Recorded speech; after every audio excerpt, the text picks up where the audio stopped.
केंद्रीय गृह मंत्री अमित शाह आज छत्तीसगढ़ के 3 दिवसीय दौरे पर पहुंच रहे हैं। विशेष विमान से रात 10:10 पर शाह रायपुर पहुंचेंगे, जहां से होटल मेफेयर पहुंचकर वो रात्रि विश्राम करेंगे। 24 अगस्त को गृह मंत्री अमित शाह चंपारण वल्लभाचार्य आश्रम पहुंचेंगे। रायपुर वापस आने के बाद देर रात तक बैठकों का दौर चलेगा। रात 8 बजे नक्सलवाद के मुद्दे पर छत्तीसगढ़ समेत अलग अलग राज्यों के डीजी बैठक करेंगे। वहीं 25 अगस्त को केंद्रीय गृह मंत्री एनसीबी ब्रांच ऑफिस का उद्घाटन करेंगे।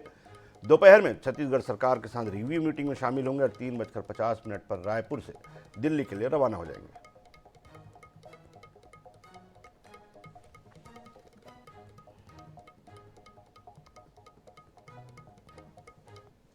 केंद्रीय गृह मंत्री अमित शाह 3 दिवसीय दौरे पर राजधानी रायपुर आ रहे हैं। इस दौरान वे अलग अलग बैठकों में शामिल होने वाले हैं। वहीं उनके इस दौरे को लेकर के राजधानी रायपुर में रायपुर पुलिस द्वारा तमाम जो तैयारियां हैं वो यहां पर पूरी कर ली गई हैं। कड़ी सुरक्षा व्यवस्था के बीच जो है अमित शाह का ये दौरा होने वाला है। इस दौरान मैं आपको बता दूं 5 लेयर की सुरक्षा जो है वो लगाई जाएगी, जिसमें 600 की संख्या में पुलिसकर्मियों को तैनात किया गया है। साथ ही आधे दर्जन से अधिक IPS अधिकारी और 25 राजपत्रित पुलिस अफसरों को केंद्रीय गृह मंत्री अमित शाह की सुरक्षा के लिए लगाया गया है। सुरक्षा के लिहाज से केंद्रीय बल भी जो है उनके साथ यहाँ पर रहेगा और साथ ही IPS के अधिकारी, लोकल पुलिस के अधिकारी, ट्रैफिक जवान, अलग अलग रूट डिसाइड किए गए हैं। इस दौरान अमित शाह मैं बता दूं आपको 3 दिवसीय दौरे पर अलग अलग बैठकें जो है वो लेने वाले हैं।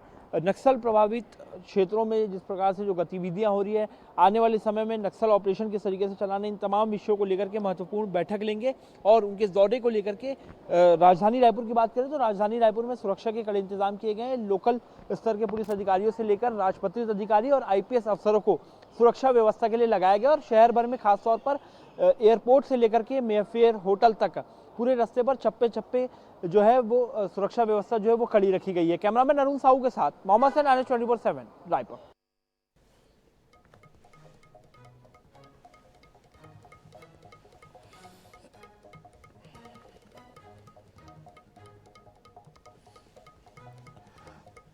तो बात कर रहे हैं हम लगातार केंद्रीय गृह मंत्री अमित शाह के दौरे की। 3 दिवसीय छत्तीसगढ़ दौरा है उनका और लगातार जिस तरह से चुनाव के पहले ही छत्तीसगढ़ में अमित शाह जब अपनी सभाओं में आए थे तब उन्होंने कहा था कि अगर भाजपा की सरकार आती है तो नक्सलवाद पर कड़ा प्रहार किया जाएगा। और इसी तारतम्य में ये माना जा रहा है कि नक्सलवाद को लेकर अमित शाह इतने गंभीर हैं और 3 दिवसीय दौरे पर यहाँ पे आए। हम सहयोगी हसन हमारे साथ जुड़े हुए हैं।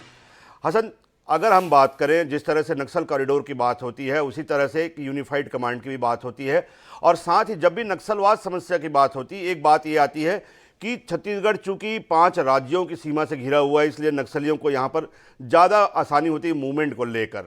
इस बैठक में जो अलग अलग राज्यों के DGP और मुख्य सचिव जो शामिल होने वाले हैं, क्या लगता है किस तरह की एक समन्वय रणनीति बनेगी, ठोस रणनीति बनेगी इन बैठकों के बाद?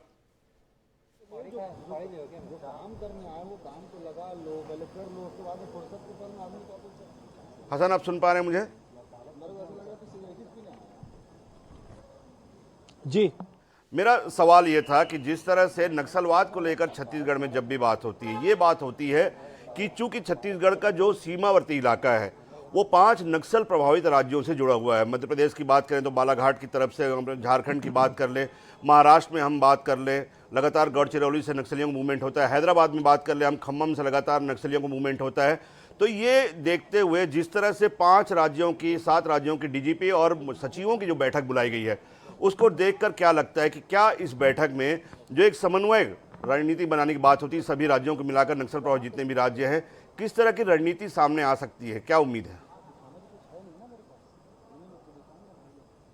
देखिए, निश्चित रूप से छत्तीसगढ़ की अगर बात करते हैं तो छत्तीसगढ़ नक्सल प्रभावित क्षेत्र है। लंबे समय से यहाँ पर अलग अलग क्षेत्रों में छत्तीसगढ़ के, खासतौर पर अगर बस्तर की बात करते हैं, सुकमा इलाके की बात करते हैं तो यहाँ पर कई वर्षों से नक्सली जो है वो काफी ज्यादा सक्रिय है। खासतौर पर देखा जाए तो छत्तीसगढ़ में जब नक्सलवाद की शुरुआत हुई थी तो जो आकलन किया गया, जो जांच अब तक की गई, उसमें यही पाया गया कि तेलंगाना की ओर से जो बॉर्डर से हैं नक्सली उसी ओर से जो है वो छत्तीसगढ़ में आते हैं और छत्तीसगढ़ में जो बस्तरी इलाका है, बस्तर के इलाके में खासतौर पर जो है वहां पर कब्जा करते हैं। तेलंगाना के नक्सली सबसे ज्यादा सक्रिय जो है वो छत्तीसगढ़ में माने जाते हैं। अब ऐसे में केंद्रीय गृह मंत्री अमित शाह का दौरा होने वाला है और इस दौरे को काफी महत्वपूर्ण माना जा रहा है क्योंकि चुनाव से ठीक पहले भी भाजपा ने कहा था कि हम नक्सलवाद को 3 साल के भीतर जो है वो समाप्त करेंगे। ऐसे में सरकार नक्सलवाद को खत्म करने के लिए तमाम जो प्रयास है वो कर रही है। अब तक कई लोगों के एनकाउंटर्स भी जो है वो किए गए और करीब कई लोग ऐसे नक्सली भी जो है वो सामने आए जिन्होंने आत्मसमर्पण किया है। सरकार की नीति साफ तौर पर साफ है कि जो नक्सली है या तो वे आत्मसमर्पण कर दे, अर्थात वे लड़ाई के लिए जो है वो तैयार रहें। इसके अर्थात अगर देखा जाए अब तक जो कार्रवाइयाँ हुई हैं नक्सलियों के खिलाफ, तो ये एक बात तो साफ है कि इस बार भाजपा की सरकार आने के बाद से लगातार जो नक्सलियों पर एक्शन है वो देखा जा सकता है। केंद्रीय गृह मंत्री लगातार नक्सल प्रभावित क्षेत्रों के जो राज्य हैं वहां पर जा रहे हैं और इस बार भी अब राजधानी रायपुर आने वाले हैं। अब से ठीक करीब 1 घंटे के भीतर उनका जो विमान है वो रायपुर एयरपोर्ट पर लैंड करेगा और एयरपोर्ट पर लैंड होने के बाद सीधे यहाँ से मेफेयर के लिए रवाना होंगे। वहां पर आज रात्रि विश्राम करने के बाद कल से जो बैठकों का दौर है वो शुरू हो जाएगा।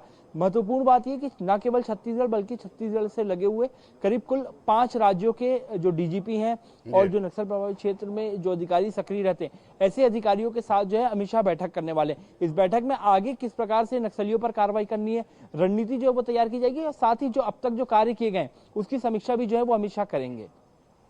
तो निश्चित रूप से हसन हमारे सहयोगी बता रहे हैं। धन्यवाद हसन आपका पूरी जानकारी के लिए। हसन बता रहे हैं हमें कि जिस तरह से सीमावर्ती राज्यों से नक्सलवाद का जो है वो हम मानते हैं कि विस्तार छत्तीसगढ़ में हुआ है और जब तक सीमावर्ती इलाकों में उन राज्यों में एक समन्वय की नीति नहीं बनेगी कि नक्सलवाद पर किस तरह सभी मिलकर एक संयुक्त रूप से प्रहार करना है, तब तक शायद इस जो नासूर है इससे मुक्ति न मिले छत्तीसगढ़ को। और यही वजह है कि अमित शाह की इस बैठक में न केवल डीजीपी उन 7 राज्यों के बल्कि मुख्य सचिव भी शामिल हो रहे हैं जो आसपास छत्तीसगढ़ के जो नक्सल प्रभावित राज्य हैं। तो माना यही जा रहा है कि इस बैठक में निश्चित रूप से एक समन्वय, एक जो है सामूहिक नीति बनेगी नक्सलवाद के खिलाफ।